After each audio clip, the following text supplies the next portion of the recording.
Vamos a otro tema de Noticias 24. La UNICEF emitió una condena enérgica frente a los repetidos hechos de violencia que han afectado a niños, niñas y adolescentes en Chile. Y al mismo tiempo llamó al Estado a tomar medidas urgentes que garanticen su protección. En lo que va del año, ya van 6 menores de edad asesinados producto de balaceras y hechos violentos. Vamos a hablar de este tema. Estamos para eso en contacto con Candy Fabio, oficial de protección infantil de UNICEF Chile. Muchas gracias por acompañarnos. Muy buenas tardes. Hola, buenas tardes, Nicolás. Muchas gracias por esta entrevista.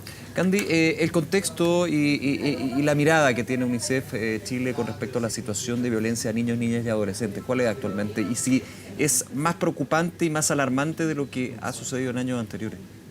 A ver, primero que todo, el contexto es de disponernos a contribuir.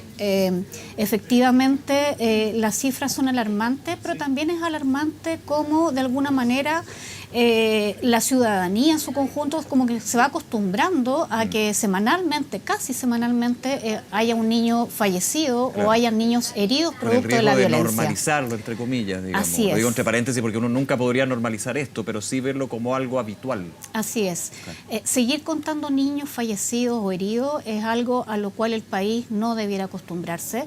Y desde UNICEF sabemos que existen herramientas, sabemos que existen voluntades y esfuerzos, pero es importante que en esos esfuerzos se tenga muy presente la situación de los niños. Cuando se analizan los territorios, cuando se generan planes de seguridad, se tenga presente cuántas familias con niños hay, cómo afecta el fallecimiento de un niño a su comunidad educativa, por ejemplo, a sus compañeros de clase que no lo encontraron ahora en este regreso en marzo. Entonces, son cuestiones que hay que trabajar en términos de respuesta, pero también poner un foco relevante en la prevención. ¿Cómo se puede ver el tema de la prevención desde las herramientas del Estado o qué falta, digamos, dentro de la complejidad de esta situación de la que estamos comentando? Bueno, efectivamente, como tú señalas, es una situación bastante compleja, los temas de seguridad, pero para abordarlo de manera integral, como planteamos nosotros, es importante trabajar en el aspecto preventivo. Primero, rechazando categóricamente todos los tipos de violencia que los niños enfrentan, porque los fallecimientos son un desenlace fatal. Sin embargo, los niños en distintos contextos donde se movilizan enfrentan violencia al interior de su familia, violencia en los trayectos, violencia en la escuela. Entonces es importante trabajar en no naturalizar ningún tipo de violencia. Y para eso trabajar en prevención significa trabajar en términos educativos, cómo esta violencia en los distintos ámbitos afecta al desarrollo de los niños, afecta su rendimiento escolar, afecta las inversiones que tiene el país en salud, en educación. Y luego en estos planes hacerlos visibles, como les decía hace un minuto, de poder conocer específicamente en aquellos territorios donde está esta violencia más desatada, saber específicamente cuántos niños hay, claro, cómo son sus establecimientos educacionales, cuáles son las medidas de seguridad de los trayectos, lo que entiendo ahí, Candy, etcétera, es etcétera. Identificar, hacer una radiografía, mirar más a fondo dónde se desarrolla la vida del niño, niña, adolescente, ¿no? Desde ese punto de partida, digamos. Ese es un punto de partida. Nosotros entendemos uno de los avances importantes que tiene el país tiene que ver, por ejemplo, con la creación de la Subsecretaría de la Niñez y con contar hoy día con una ley de garantía que establece que ningún niño debiera enfrentar ningún tipo de violencia. Por lo tanto, hay un órgano rector, que es la Subsecretaría de la Niñez del Ministerio de Desarrollo Social, que puede representar, ¿verdad?, en estos planes de seguridad la voz de los niños, el enfoque de derecho, cómo las distintas medidas pueden afectar positiva o negativamente a los niños. Pero quiero detenerme un segundo ahí. Lo hemos conversado muchísimas veces aquí en Canal 24 Horas. La ley de protección y garantías de niños, niñas y adolescentes. ¿Por qué es positivo tenerlo para abordar este tipo de complejidades? Primero porque es un órgano como Subsecretaría de la Niñez, que es el órgano rector, ¿verdad?, que está mandatado a que esta ley esté presente en cada una de las decisiones que se toman, donde un porcentaje importante de esas decisiones país, de política, afectan directamente a los niños, y hay otras decisiones que parecieran no afectar, pero hay una afectación indirecta. Entonces, la ley de garantía tiene mandatos diversos a la consideración de los niños, la consideración de sus derechos y a cómo las distintas políticas públicas directamente pensadas en los niños o en las familias o no, afectan a que los niños puedan hacer ejercicio de la totalidad de los derechos que establece la Convención. Claro, y que deja en concreto más que la figura, el estatus de sujeto de derecho de los niños.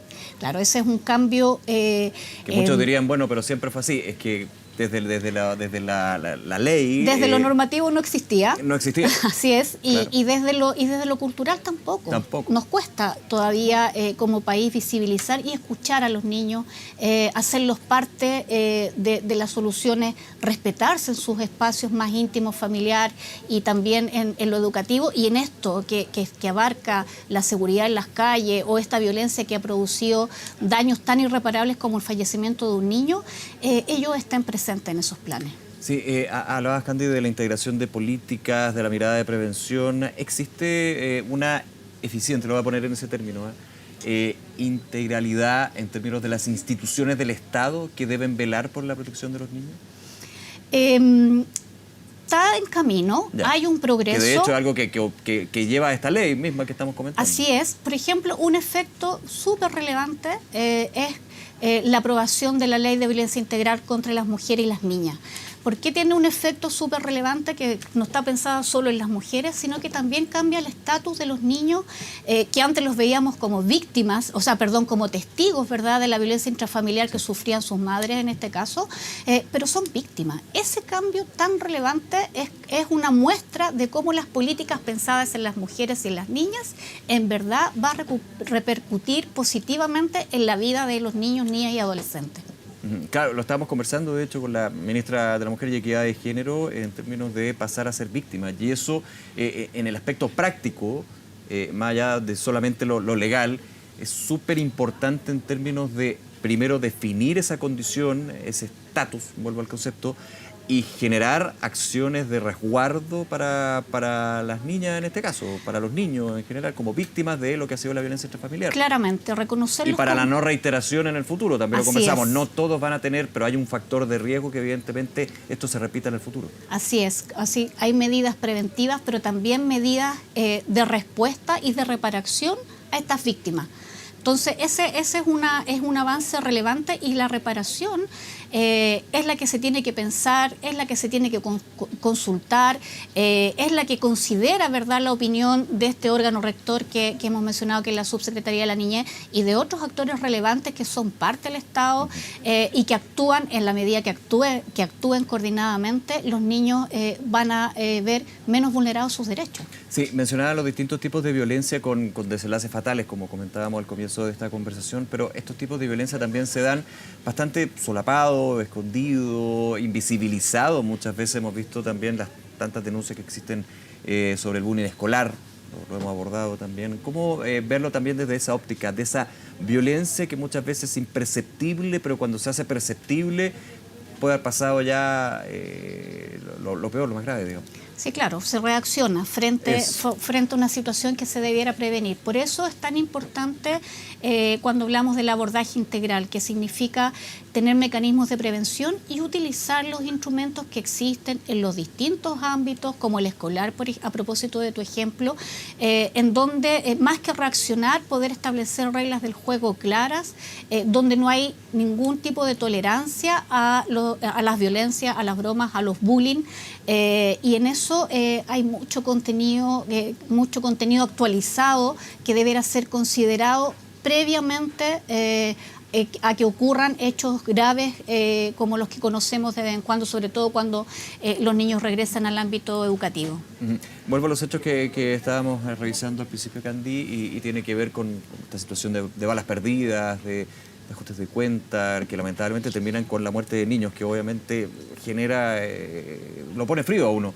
En ese sentido hay una crisis de seguridad, las autoridades lo han reconocido. Importante también esa mirada por niños, niñas y adolescentes que tienen que tener, por ejemplo, las policías.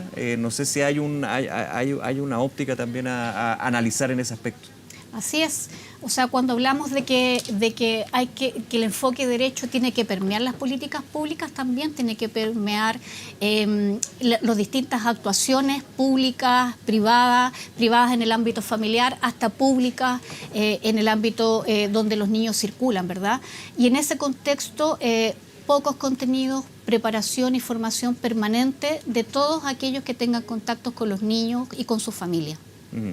Claro, porque evidentemente, por ejemplo, lo que mencionaba de violencia intrafamiliar, muchas veces el primer contacto cuando ocurre algo grave es justamente la policía, quien está mandatado para ejercer la seguridad y el orden. Y no es lo mismo tratar a un adulto que a un niño en una situación tan delicada y tan profunda.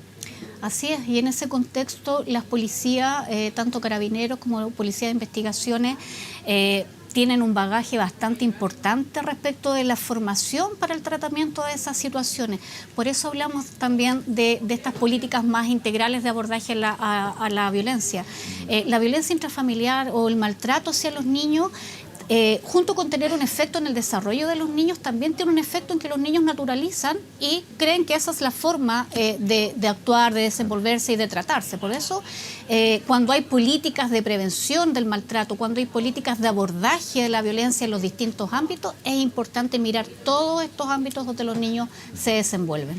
Por último, a nivel internacional esto es un tema, no es solamente de Chile, evidentemente, no hay que verse en el ombligo acá. ¿Cómo se está mirando a nivel mundial en la experiencia que tiene UNICEF y la presencia a nivel del globo?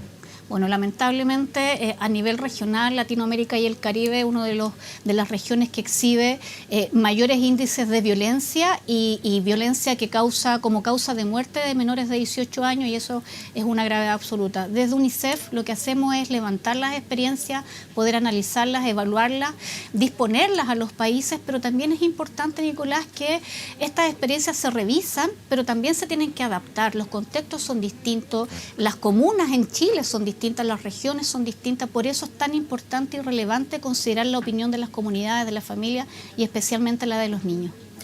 Candy Fabio, oficial de Protección Infantil de UNICEF Chile, nuevamente muchas gracias por acompañarnos aquí en Canal 24 Horas, Candy. Muchas gracias a ustedes por este interés. Hasta luego, gracias.